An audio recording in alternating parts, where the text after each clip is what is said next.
लगेंगे नहीं, और जो ठीक लगेगा नहीं उसको स्वीकारोगे नहीं, तो इसलिए आग्रह करने का क्या फायदा। तो जो फायदा है अपनी बात को अच्छे से रखा जाए, यही टीचर की जिम्मेदारी है ना। अच्छे से रखिए, ठीक लगेगी तो स्वीकारेंगे ही, ठीक नहीं लगेगी तो नहीं स्वीकारेंगे। ठीक है। तो ये भूखे और अजीर्ण का क्या अर्थ है। तो जो जड़ परमाणु हैं इनके लिए एक नाम और है, इनको बोलते हैं गठनशील परमाणु। ये सुना होगा आप लोगों ने, है ना।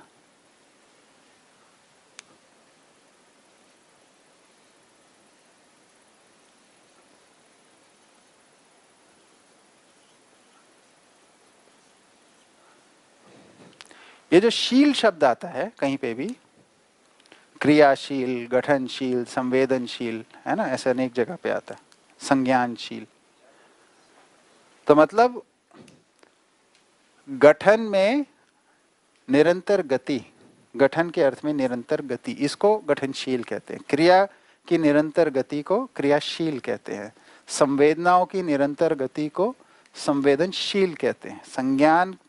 संज्ञानीयता की निरंतर गति को संज्ञानशील कहते हैं, है ना। तो गठनशील का आशय क्या है। गठन बदलता है, एक गठन में बना रहता है, फिर गठन बदल जाता है, फिर उस गठन में बना रहता है, फिर गठन बदल जाता है, फिर एक गठन में बना रहता है, फिर गठन बदल जाता है। तो इसको बोला गठनशील। और गठन पूर्ण क्या है, जिस गठन में है सदा सदा उसी में बना रहता है। तो गठनशील और गठन पूर्ण समझ में आया। यानी मान लीजिए ये 50 अंश का परमाणु है ना। अब ये स्थिर है इसलिए कुछ अवधि तक बना रहेगा, है ना। लेकिन ये हमेशा ऐसा बना रहेगा नहीं। एक समय आएगा जब इसकी जो रचना है उसमें परिवर्तन होगा, उसके गठन में एक परिवर्तन होगा। तो परमाणु का गठन जब बदलता है तो ऐसा नहीं होता वो बिखर के टुकड़े टुकड़े हो जाएगा, ऐसा नहीं। उसकी प्रवृत्ति है, एक गठन में है, इसमें से या तो अंश बाहर जाएंगे या इसमें अंश आके समा जाएंगे। उससे या तो कुछ एडिशन होगी या कुछ डिलीशन होगी, सब्ट्रैक्शन होगा। सब्ट्रैक्शन होगा तो भी नया अंश है, नया गठन है। एडिशन हुआ तो भी नया गठन है ना। तो जो गठन है, गठन का जो परिवर्तन होता है, गठन परिवर्तन की दो विधि है। एक है ना अंश बढ़ना, और एक है अंश का घटना, अंशों का घटना।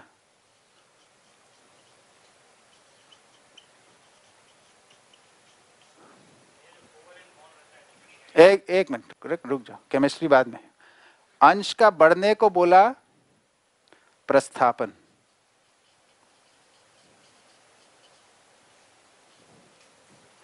अंशों के घटने को बोला विस्थापन।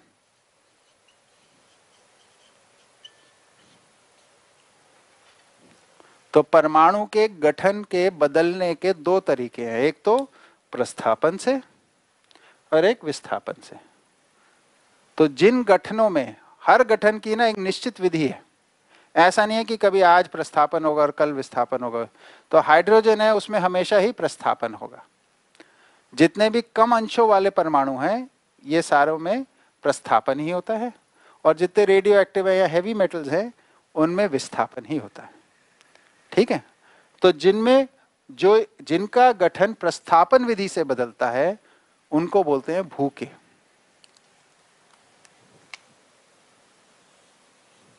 और जिनका गठन विस्थापन विधि से परिवर्तित होता है उनको बोलते हैं अजीर्ण।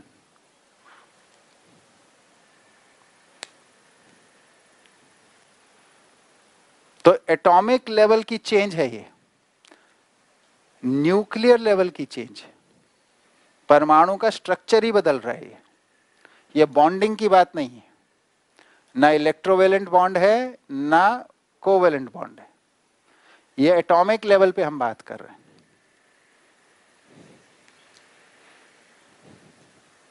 ठीक है।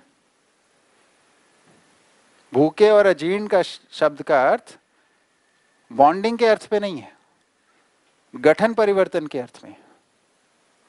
जिनका गठन परिवर्तन और अंशों को स्वीकारने के अर्थ में बदलता है उनको बोला भूखे, और जो परमाणु अंशों को अपने में से बाहर कर देते हैं उन परमाणुओं को बोला अजीर्ण। ये स्पष्ट हुआ? ठीक है। इसी तर्क को आगे बढ़ाते हैं। अब जो भूखापन है और जो अजीर्णता है ना, ये सभी प्रजातियां अगर हम देखें 120 हैं तो इसको ये भी 60 हैं, 60 प्रकार के हैं, ये भी 60 प्रकार के, ठीक है ना। 60 प्रकार के भूखे हैं, 60 प्रकार की प्रजातियां अजीर्ण हैं। भूखे माने भूखे प्रजाति, परमाणु प्रजाति।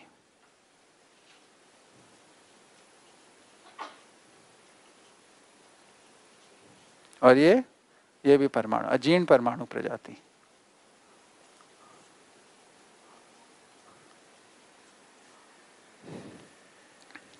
ठीक है। कोई शंका हो तो बताइए, ये इंपॉर्टेंट स्टेप है अभी तक। हाँ,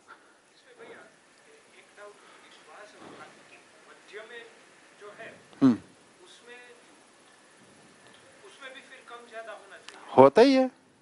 तो जैसे हाइड्रोजन में मध्य में एक ही है, ऑक्सीजन में मध्य में 16 है, कार्बन में मध्य में 12 है। पहले जो एक मध्य में थे, बाहरी परिवेशों में भी ऑर्बिट जो फिक्स थे, उसमें फिर कुछ जुड़े, कुछ कम हुए। हाँ, तो ऑर्बिट से कम ज्यादा नहीं हो रहा ना। जब भी कम ज्यादा होगा उसके बाद ऑर्बिट और न्यूक्लियस दोनों का रीअरेंजमेंट होता है।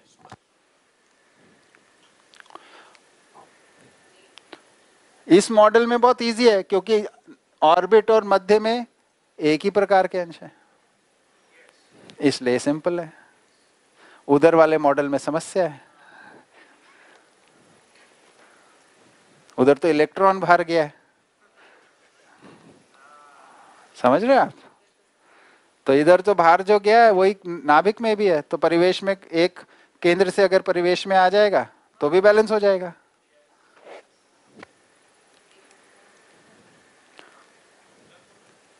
हाँ जी, है ना। माइक दीजिए। भूखे में जितने भी hydrogen, oxygen, carbon, nitrogen, silicon, calcium, है ना, क्लोरीन, ये सब जो जितने अजीर्ण है वो सब रेडियो एक्टिव वाले, हैवी।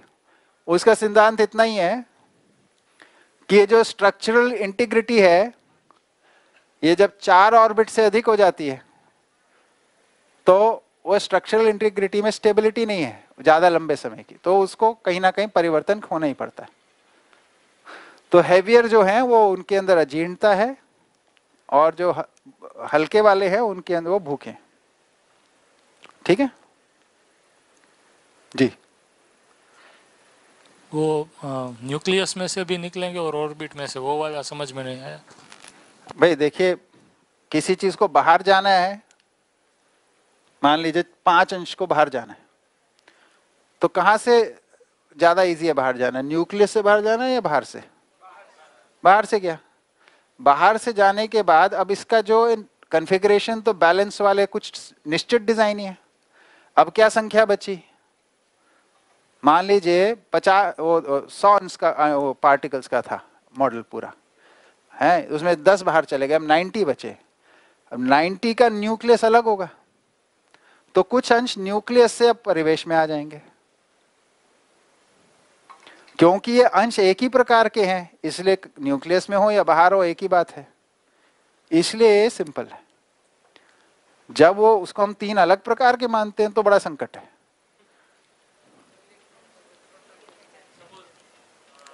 एंटी होने के बाद हमें ऐसी डिजाइन रखनी है कि जिसमें हमें डिजाइन रखनी है, मतलब हाइपोथेटिकली एक एग्जांपल दे रहा हूँ, हाँ, कि जिससे न्यूक्लियस में भी इक्वल रहे और ऑर्बिट्स में भी इक्वल रहे, तो उस हिसाब से न्यूक्लियस में से ऑर्बिट्स में आ जाएगा, ऐसा बोल रहे हैं? हाँ, मैं तो यही बोल रहा हूँ कि न्यूक्लियस में हमेशा ऑर्बिट के जितने हैं उससे ज़्यादा ही हो सकते हैं, है ना। पर वो सब डिजाइन अस्तित्व में है ना, क्योंकि वो बैलेंस्ड डिजाइन है।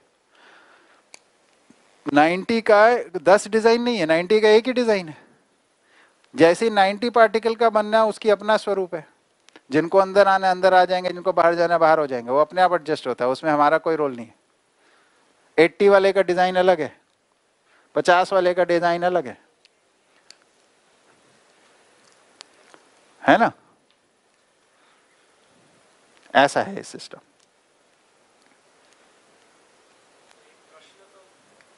हाँ बिल्कुल, पूछो ना। अगर हाँ पूछ लो, फैलेगा तो मैं नहीं बताऊंगा। मैं पूछ लेता।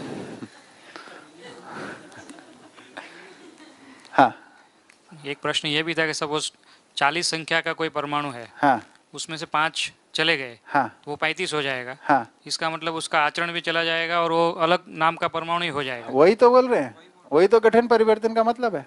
ओके, तो मैं वही हाँ वही confirm। फिनोमिना हो जाएगा। हाँ हाँ, यही तो मजेदार बात है। भैया ये जो अजीर्ण परमाणु होते हैं तो उसमें ये ज़रूर ध्यान मतलब संतुलन के रूप में न्यूक्लियस में जितने हैं वो जितना बैलेंस कर सकता है उतने ही निकलेंगे, क्योंकि न्यूक्लियस में हमेशा या तो इक्वल होगा या ज़्यादा होगा। हाँ तो उस अर्थ में ही।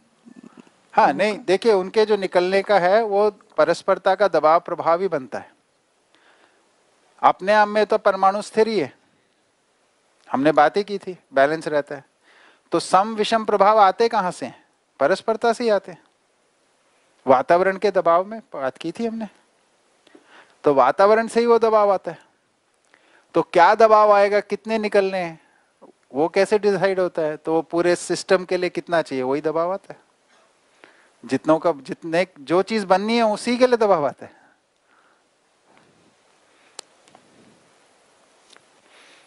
सेल्फ रेगुलेटेड सिस्टम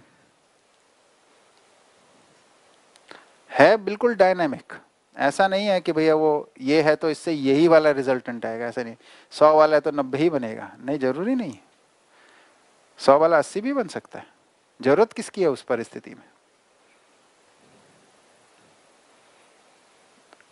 90 वाला भी 80 बन सकता है।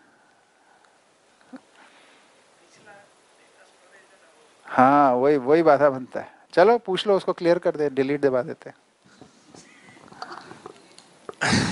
उसमें ऐसा है कि अभी प्रश्न तो ऐसा बना कि भूखे है तो बाहरी परिवेश में बढ़ाएंगे, जब बढ़ेगा तो पूरे परमाणु में बनेगा, तो हाँ। वो संयुक्त आचरण है। अंदर के ऑर्बिट के अंदर के ऑर्बिट के न्यूक्लियस में चले जाएंगे, तो न्यूक्लियस बाहर में से चले खटखट खटखट खट ऐसे चेंज हो जाएगा। तो हाँ, हाँ। एग्जैक्ट हाँ। वो एकदम स्ट्रक्चर हाँ। ठीक बैठ गया। तो वही कहीं भूखे फिर अजीर्ण में उसी तरह से होंगे। हाँ। तो ये भी दिखता है कि इसी वजह से ये बैलेंस भी है। हाँ। लेकिन क्यों 60-60 ही? अब ऐसा क्यों 7 नहीं? सुर क्यों है? इतने में ही व्यवस्था बन जाती है। मिनिमम 60-60 में ही व्यवस्था बनती है।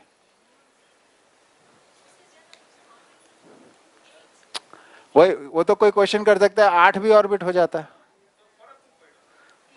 3 ऑर्बिट में क्यों नहीं भारी हो गया, 4 में ही क्यों संतुलन, ऐसे है ना। तो उसका वही है कि व्यवस्था बनने के लिए जितना चाहिए वो उसका मिनिमम मॉडल बता रहा हूं मैं। 120 से कम में व्यवस्था नहीं बनती है, ठीक है। 120 से बनने वाले जितने परमाणु प्रजातियां, ये मिनिमम कॉम्बिनेशंस हैं। उन परमाणु प्रजातियों से जितने इनऑर्गेनिक ऑर्गेनिक कंपाउंड्स बनते हैं वो मिनिमम प्रजाति हैं। उन इनऑर्गेनिक ऑर्गेनिक कंपाउंड्स की कॉम्बिनेशन में जितना वनस्पति संसार धरती पे दिखता है मिनिमम कॉम्बिनेशन है, मिनिमम वेराइटी है। उसके आधार पे जितनी जीव प्रजातियां, इंसेक्ट्स हैं, ये सारे मिनिमम हैं। ये मोस्ट एफिशिएंट सिस्टम बना हुआ है।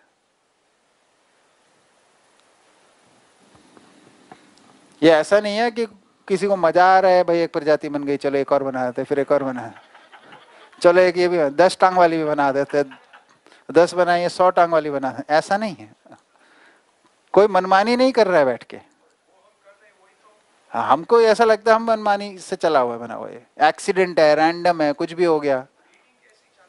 हाँ हाँ हाँ, ठीक बात। हाँ ठीक बात। तो वो करते, उसकी कोई स्थिरता नहीं होती है ना, उसकी कोई परंपरा नहीं बनती है ना, उससे विषम प्रभाव ही आते हैं, जो खाता है वो भी बीमारी होता है ना। ठीक है, हाँ जी, माइक लिया था। भैया वो आपने पहले बोला था कि जो मध्यांश में जो जितने भी अंश होते हैं उसका ही प्रभाव मैक्सिमम ऑर्बिट।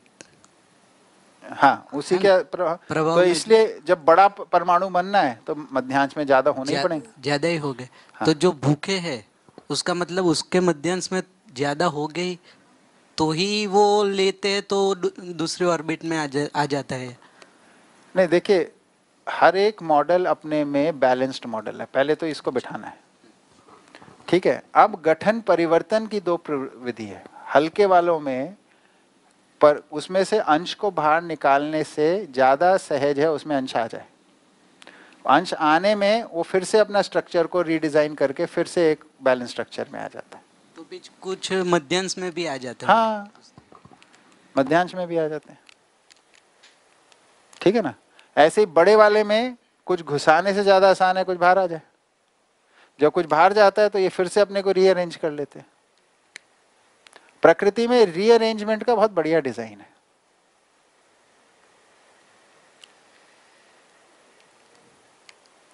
हाँ जी,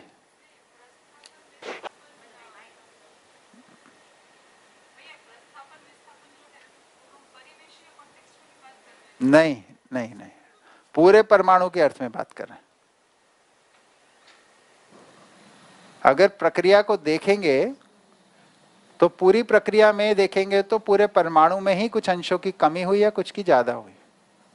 प्रस्थापन में अंशों की संख्या बढ़ गई है परमाणु में, ओवरऑल एटम में, और विस्थापन में ओवरऑल एटम में संख्या घट गई है। इसमें न्यूक्लियस और परिवेश दोनों आ दोनों है। वो इलेक्ट्रिक बॉन्डिंग वाला जो इलेक्ट्रोवेलेंट बॉन्ड वाला मॉडल बैठ जाता है जल्दी, उसी को हटाने में टाइम लगता है। देखिए उस मॉडल के बेसिस पे आप गठन पूर्णता नहीं बता सकते। अभी मैं गठन पूर्णता बताऊंगा। मेरा वाला फ्रेश है, बढ़िया, परमाणु यही सीख रही हूँ। तो बहुत बढ़िया, फिर समस्या नहीं है।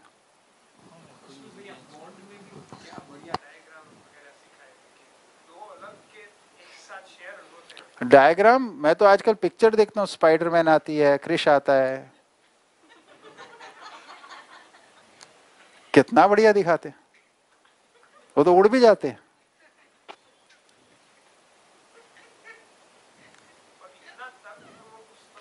कितना तर्क पूर्वक होता है वो भी, सारा का सारा। हाथ से वो निकलता है उसके, लटकता हो जाता है, झूलता हुआ। पूरा फिजिक्स बताते हैं उसकी, केमिस्ट्री भी बताते हैं, उसके जेनेटिक मॉडिफिकेशन। कितना बढ़िया तर्क है कि रेडियो एक्टिव स्पाइडर ने काट लिया। कुछ बोलने, लिखने, दिखाने से, चित्रित करने से सत्य नहीं बनता, सत्य के साथ जीना होता है। सर फिर फॉर एग्जांपल 90 में से 85 हो रहा है अंश, परमाणु के अंश। अच्छा, फिर ठीक, मैं समझा मार्क्स। तो 85 जैसे हुआ तो फिर वो बिहेव करेगा 85 की जो उनकी कैरेक्टरिस्टिक्स है उनके हिसाब हाँ, से। फिर वो तब तक बिहेव करेगा जब तक वो नॉर्मल नहीं हो जाता है। नॉर्मल क्या है? मीन्स उनका फिर से अपने 90 के रूप में आ जाए। क्यों 90 के रूप में क्यों आना है उसे?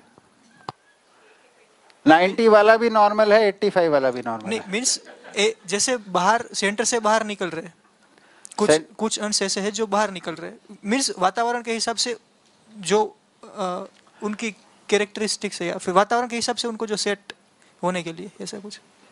तो कोई परमाणु है, उस पर वातावरण का दबाव बना, उसमें से कुछ अंश बाहर निकल गए। अब जो बना वो पहले वाले से अधिक स्थिर ही होगा, ये क्यों भूल जाते हो कि अस्तित्व में सारे परिवर्तन स्थिरता की ओर है? तो उधर जो परिस्थिति बनी है उसमें अधिक स्थिर जो है वो ही बनेगा, उसी से तो रेगुलेट होता है कौन सी चीज कहां बननी है। यहां पे 80 वाली संख्या बननी है तो 80 के लिए अनुकूलता बनती है, तो वो 60 वाला भी 80 बन सकता है, 100 वाला भी 80 बन सकता है। ठीक है, तो उस परिस्थिति के लिए वही नॉर्मल है। तो ये जितने 160 है, 60 भूखे और 60 अजीर्ण, ये सब नॉर्मल ही हैं, क्योंकि इन्हीं के आधार पे सारी व्यवस्था है। पूरा जो विकास क्रम है इसमें सारे इनकी भागीदारी है। हाँ जी सर, 2 क्वेश्चन थे। एक तो इसका मतलब ये हुआ कि ये जो मीन्स बॉम्ब या वगैरह जो बनाते हैं तो उसमें ऐसा ही हुआ ना कि उसको ऐसा एटमॉस्फेयर देते हैं कि उस हिसाब से वो बन जाए, फिर जैसे ही वो नॉर्मल एटमॉस्फेयर में आता है, जैसे वो पिन हटाते हैं तो नॉर्मल एटमॉस्फेयर यानी अपना जो दाब वगैरह जो भी है वो उसको लगता है तो वापस वो अनस्टेबल होने लगता है। तो फिर ऐसा नहीं है कुछ। देखो क्या है, न्यूक्लियर बॉम्ब का जब आप स्टडी पढ़ेंगे, जो फिजन वाला है ना, फिजन वाले में क्या करते हैं कि जो न्यूक्लियर मटेरियल है, जो रेडियो एक्टिव मेटल है, वो प्रकृति में उसके ओर के रूप में मिलता है, मिनरल ओर के रूप में। ओर का मतलब होता है उसमें बहुत सारा मिश्रण होता है, बहुत सारी और प्रजाति के वो होते हैं, तो इसलिए उनमें आपस में दूरियां होती हैं। तो यूरेनियम की जैसे उदाहरण लिया, ओर ली है ना, उस ओर को रिफाइन किया जाता है प्रोसेस से, केमिकल फिजिकल प्रोसेस से उसको रिफाइन करते हैं। इसको बोला यूरेनियम एनरिचमेंट है ना। उसको करने से उसकी इम्प्योरिटीज को हटाते हैं। यूरेनियम की जो प्रॉपर्टी है, जो रेडियो एक्टिविटी की, जिसमें जो उसमें से कार्य ऊर्जा बाहर निकल रही है ना, वो जब एक मात्रा में, एक निश्चित मात्रा में, एक निश्चित दूरी में आता है तो उसमें इस परमाणु की ऊर्जा से इसमें विस्फोट हो जाता है। इसकी ऊर्जा इससे कंबाइन करती है, इससे होता है, एक चेन रिएक्शन सेट हो जाती है, वो विस्फोट के रूप में हो जाता है। तो क्या करते हैं, उसे अलग अलग टुकड़ों में बना के रखते हैं और उसको जब फोड़ना होता है उसमें उनको सबको साथ जोड़ देते हैं।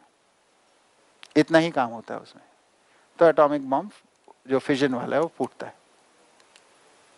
जनरली मूवी में दिखाते हैं ना, वो पिन खींचते हैं सब। अरे यार, पिक्चर जो अभी बताया ना, क्रिश है, स्पाइडरमैन में होते हैं ना सब बॉम्ब। अरे कुछ असली में नहीं होता, पैसा बनाने के लिए दिखाया जो देखना चाहता है आदमी, उसको विजुअली लगना चाहिए कुछ। असलियत और पिक्चर बहुत दूर की चीज है, उससे कोई ज्ञान नहीं है, 1% ज्ञान नहीं है पिक्चर से।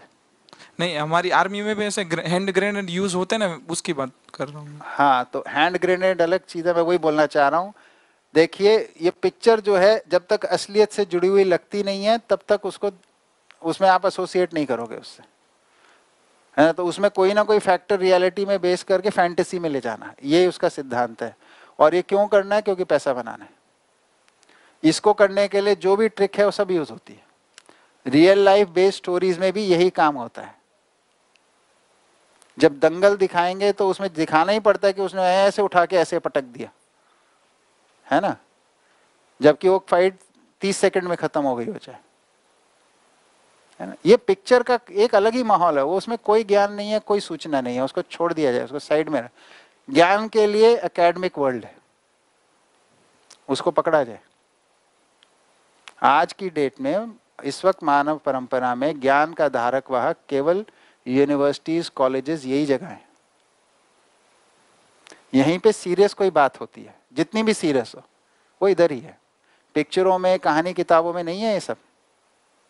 इसको हमें समझना पड़ेगा, है ना। इसलिए जो अपनी बात है इसको भी यूनिवर्सिटी सिस्टम में आने की जरूरत है, स्कूलों में आने की जरूरत है, क्योंकि ज्ञान का धारक वाहक मनुष्य और शिक्षा व्यवस्था, उससे मानव परंपरा बनती है। मूवीज तो मतलब कोई रेफरेंस पॉइंट नहीं होना चाहिए हमारा किसी भी प्रकार के लिए। एंटरटेनमेंट के लिए ठीक है, है ना, उस पर भी कभी चर्चा करेंगे, किसी परिचय शिविर में आइए, एंटरटेनमेंट की क्या औकात है ये भी बताएंगे। नहीं सही बात है, एंटरटेनमेंट क्या है। हाँ ठीक है, परिचय शिविर कर चुके हो। ठीक है, आगे बढ़े। गठनशीलता, अजीर्ण, भूखे, गठन, परिवर्तन, प्रस्थापन, विस्थापन। अब ये जो भूखे परमाणु है 60 हैं, क्या सबकी भूख बराबर है? नहीं, सबकी अलग अलग है। तो उसको अरेंज कर लेते हैं। मान लीजिए सबसे भूखा, उससे कम भूखा, उससे कम, उससे कम, उससे कम, उससे कम, सबसे कम, ये सबसे कम भूखा। ठीक है, ऐसे ही अजीर्ण, सबसे कम अजीर्ण, उससे अधिक, उससे अधिक, उससे अधिक, उससे अधिक, उससे अधिक, सर्वाधिक। ठीक है, अगर इनको अपनी भूख के हिसाब से एक लाइन में लगाएं तो ऐसे लग गए, और उनको अजीर्णता के हिसाब से लाइन में लगाएं तो ऐसे लगा सकते हैं। ठीक है, जो सबसे ज्यादा भूखा होगा वो जल्दी खाएगा, यानी उसकी अवधि बने रहने की सबसे कम होगी, उसकी रिएक्टिविटी, एटॉमिक स्ट्रक्चर चेंज होने की रिएक्टिविटी सबसे ज्यादा होगी, यानी उसकी हाफ लाइफ सबसे कम होगी। ठीक है ना, ऐसे ही सबसे ज्यादा अजीर्ण का भी ऐसे ही होगा। ठीक है, ये स्थिरता की ओर बढ़ेंगे। स्थिरता इस दिशा में बढ़ेगी और इस दिशा में बढ़ेगी, है ना। यहां पे सबसे कम स्थिर है, मतलब अवधि जो है सबसे कम है, इधर अवधि बने परमाणु की सबसे अधिक है बने रहने की, सहवास वाली। इधर सबसे कम है, इधर सबसे अधिक है, तो स्थिरता की तरफ बढ़ रहा है। तो ऐसा बीच में एक परमाणु है जो न भूखा है न अजीर्ण है, जिसको नाम दिया तृप्त। जिसमें न भूख है न अजीर्ण है, उसको क्या नाम दिया? तृप्त, यानी उसका गठन तृप्त है, गठन पूर्ण है।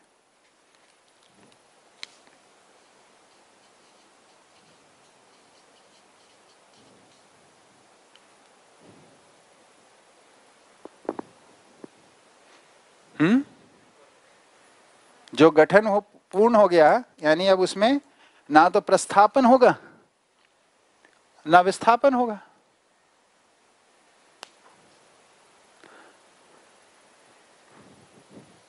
तो प्रस्थापन विस्थापन से मुक्त हो गया, इसलिए वो अमर हो गया।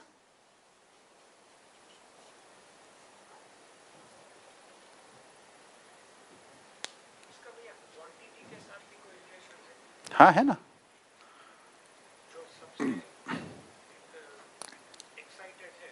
एक्साइटेड कोई नहीं है इसमें। एक्साइटमेंट का मतलब आवेश। ज्यादा भूखे हैं और सबसे हाँ, ज्यादा अजीर्ण है, हाँ, उनकी मात्रा ज्यादा होगी। क्यों? जितनी मात्रा की जरूरत है उतनी होगी। स्थिर वालों की मात्रा ज्यादा होनी चाहिए ना मेरे हिसाब से। तो भाई जो जो रचनाएं हैं वो स्थिरता के आधार पे है ना।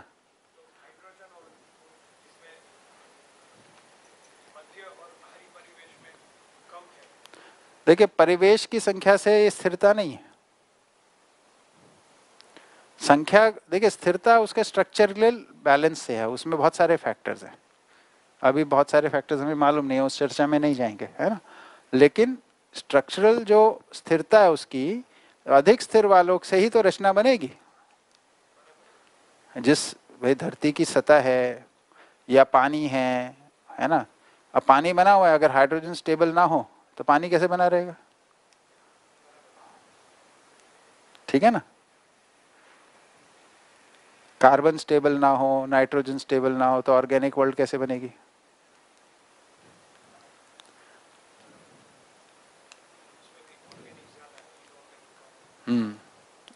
इनऑर्गेनिक की मात्रा अधिक है कि धरती की सतह पे ऑर्गेनिक ज्यादा है, नीचे है ना, कंपाउंड्स की, है ना। ठीक है, हम रचना में बाद में जाएंगे, पहले इधर आ जाते हैं वापस। गठन पूर्ण, गठन पूर्ण में प्रस्थापन विस्थापन मुक्त है ये। अब इसमें ना तो कोई अंश जाएगा बाहर ना आएगा अंदर। ये जो स्ट्रक्चर है ना, ये स्टेबल परमानेंट स्ट्रक्चर है। स्ट्रक्चरल परमानेंस है इसमें, स्ट्रक्चरल परफेक्शन है इसमें। ठीक है, गठन पूर्ण समझ में आया? ठीक है,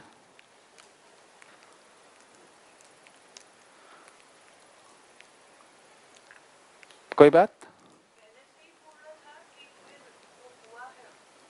तो ये जो सिद्धांत है गठनशील, गठनशील का क्या मतलब था? गठनों का बदलना। ठीक है, अब जो गठन पूर्ण है, गठनशील से ही गठन पूर्ण होता है। ठीक है, कैसे ज्यादा इंपॉर्टेंट नहीं है, होता है ये इंपॉर्टेंट है। जब आवश्यकता होती है तब होता है, जब धरती पे उसकी आवश्यकता बन जाती है तब हो जाता है।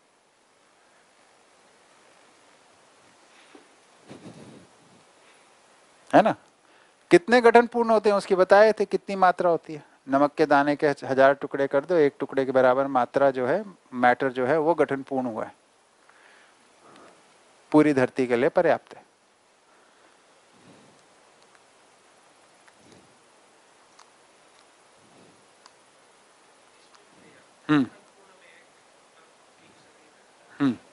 मध्य में एक ही है, हम्म बाहरी परिवेश में हम्म तो क्यों उसमें ऐसा? उसका स्थिरता उसी से है।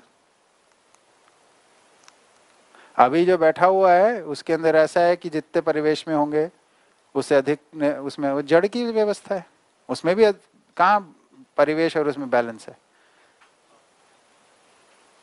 हर स्ट्रक्चर का अपना स्ट्रक्चर है ना बैलेंस का। तो इसमें गठन पूर्ण में एक केंद्र में है, 60 उसमें परिवेश में।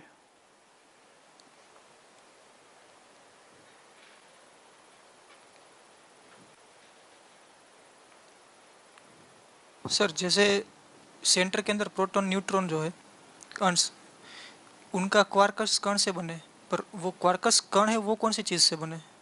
उनका कुछ यहाँ पे कोई क्वार्क की बात नहीं। जैसे हम ऐसे साइंस के अंदर भी ये पढ़ते आ रहे हैं कि ऐसे वो पढ़ा रहे हैं क्योंकि वो तोड़ रहे हैं, उनको दिख रहा है। बिना तोड़े बताइए ना कौन सा क्वार्क होता है, बिना पार्टिकल एक्सेलरेटर के बताइए। मीन्स हमने वो एक नेम दिया जैसे कि हाँ? क्वार्कस, ऐसे कण है क्वार्कस, या फिर तो जो नाम दे रहा है उससे पूछो ना भाई, मैं तो नहीं दे रहा, मैं तो बोल रहा इतना ही है।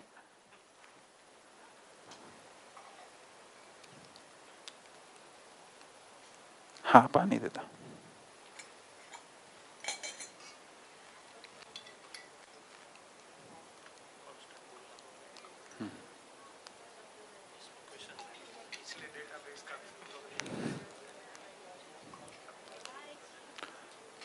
अब बताइए जितनी चर्चा हुई है सुबह से लेके अभी तक, कुछ इसमें कुछ पूछना हो तो?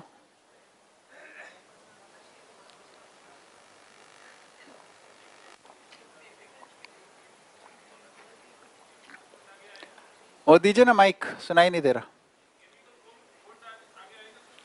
हाँ जब अणुरचना की बात करते हैं तब आता है।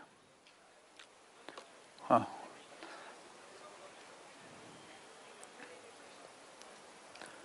हाँ जी,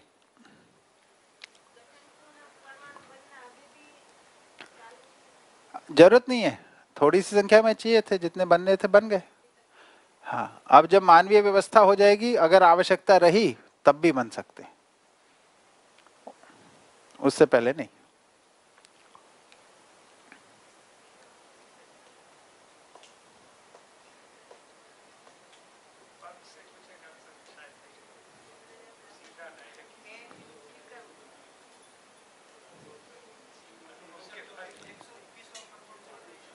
हाँ यही 121वां है।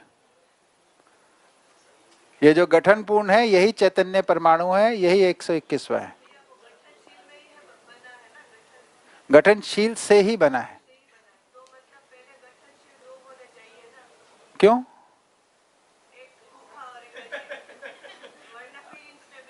नहीं, आप ऐसा सोच